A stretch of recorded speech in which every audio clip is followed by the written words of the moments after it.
안녕하세요. 송현희 원장입니다. 자반증의 형태는 다양합니다. 고춧가루를 뿌린 듯이 자잘한 붉은 반점이 생기기도 하고요. 간혹 피부 위로 이렇게 만지어졌을 때 볼록 튀어나오는 붉은 반점이 생기기도 합니다. 이를 보통 촉지성 자반이라고 표현을 합니다. 또는 붉고 선명한 반점이 수 센티미터를 넘어서게 넓은 형태로 나타나기도 합니다. 오늘 말씀드릴 케이스는 소아의 경우였는데 자반 증상이 피 먹는 듯이 약간 검고 푸르게 붉으면서도 나타나는 그런 형태의 자반이었습니다.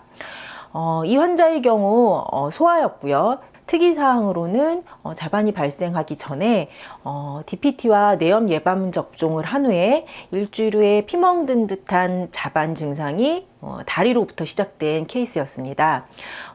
처음 발생했을 때 대학병원에서 혈액검사, 소변검사상 특별한 사항은 받지 못하셔서 그냥 자반증이라고 진단을 받으셨고 항히스타민제와 정장제를 일주일 정도 복용하신 후 증상이 그냥 사그라들어서 대수롭지 않게 여기셨다고 하셨습니다.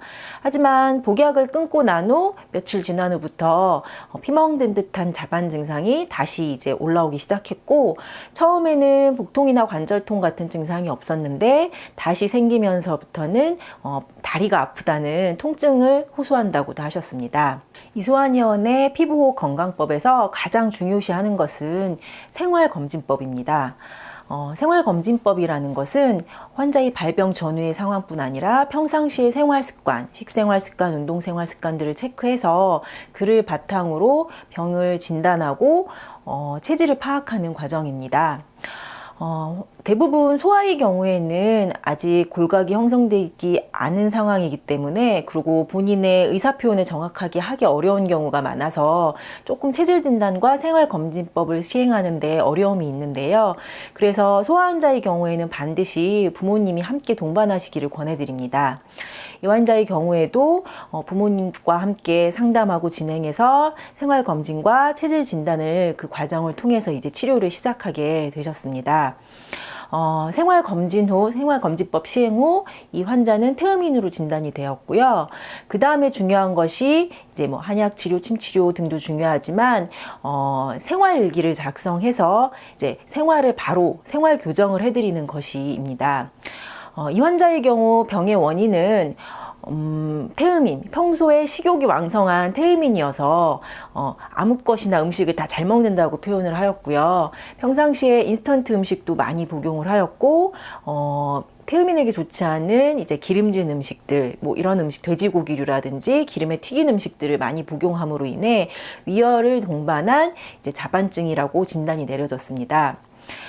대부분 소아의 경우 또 치료를 시작함에 있어서 이제 생활 교정이 들어가야 되는데 아이들은 아무래도 단체 생활, 유치원이나 학교 같은 단체 생활을 하다 보니 생활을 제대로 이렇게 생활 교육을 통해서 잘 따라가는데 조금은 어려움이 있는데 이 경우에는 부모님이 잘 협조를 해주셔서 이제 평상시에 먹는 음식도 많이 컨트롤을 해주셨고 그다음에 생활일기 작성도 꼼꼼하게 작성을 해주셔서 치료에 수월했던 것으로 기억이 됩니다.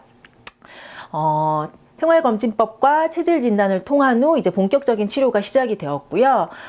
대략 10일 정도 한약 치료를 복용하고 생활일기 작성을 꼼꼼하게 하면서 식생활을 교정을 하면서 자반 증상은 이제 거의 없어지기 시작하여서 생활 교육을 하는 그 팔로우업을 하면서 이제 잘 보고 지켜보고 있는 상황이 되었습니다. 그랬는데 이제 부모님께서 갑자기 아이가 밖에서 뛰어놀고 미열이 동반한 감기 증상이 있다고 하여서 저희한테 전화를 주시기 이전에 동네 소아과 가셔서 이제 간단한 해열제와 항생제를 받아서 복용을 하시게 되었는데 조금씩 자반 증상이 다시 올라오는 것 같다라고 바로 연락을 주셨습니다. 그래서 어머님과 통화 후 체질에 적합한 이제 해열제 등으로 이제 약을 교정을 받으렸고요. 그다음에 한방 감기약을 처방을 해드림으로 인해 감기 증상도 완화되고 다시 이제 자반 증상은 이제 소실되기 시작하였습니다. 그 뒤로 이제 계속 쭉 팔로우업을 했는데 특별한 재발은 없이 잘 치료가 종료되었습니다. 이 경우처럼 감기 증상이 있으면 바로 또 재발이 오거나 여러 번 반복하는 자반증의 경우 특히 더 면역력 증진이라든지 피부가 제대로 회복할 수 있는 것들을 해주는 것이 중요합니다. 이것이 바로 이소아녀에서 얘기하는 피부호흡 건강법이 필요한 이유이기도 합니다. 보통 자반증이 혈액검사상 혈소판 수치가 이상이 없을 때 비혈소판 감소성 자반증이라고 진단을 하고요. 특별한 원인은 없다고 알려져 있지만 특정 약물, 항생제라든지 해열제라든지 혹은 백신 같은 것들에 의해 유발할 수 있는 요인이 된다고는 알려져 있습니다. 자반증의 경우 그래서 더욱더 생활검진과 이런 특정한 약물에 대한 반응이 없는지를 체크하는 것이 중요하다고 말씀드립니다. 한약뿐 아니라 우리가 먹는 모든 음식 그리고 일반적으로 먹는 모든 약들에는 다 체질이 있습니다. 그래서 생활검진법, 생활교육, 식이교육이 중요한 이유입니다.